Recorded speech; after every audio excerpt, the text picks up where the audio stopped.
মামা আসো, আমি কাকুর বাসো কাম করতে হবে। হ্যাঁ এখানে শোনো শোনো, চুপ চুপ শোনো শোনো শোনো, কাম করতে হবে মামা, শিখিয়ে শোনো শোনো শোনো, কাম করতে হবে মামা।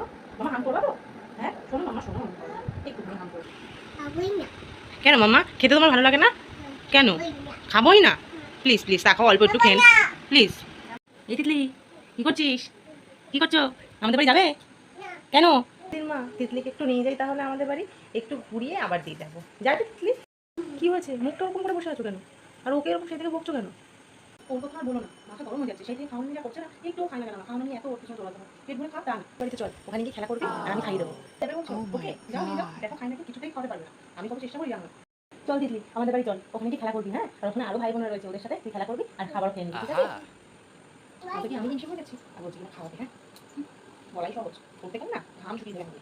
যদি কোনো কিছু শুনে, কোনো কথা বলতে শোনো, ভালোই হয়েছে আজকে নিয়ে খাওয়াত না, কারণ না করে খেতে হয়, ভালো হয়েছে। মাম্মা এই দেখ না, তাকা আমার দিকে, শোন আমার দিকে তাকা। তুই আন্টিদের বাড়িতে কি করলি? আন্টি তো নিশ্চয়ই তোকে খাওয়াতে পারিনি, তাই না?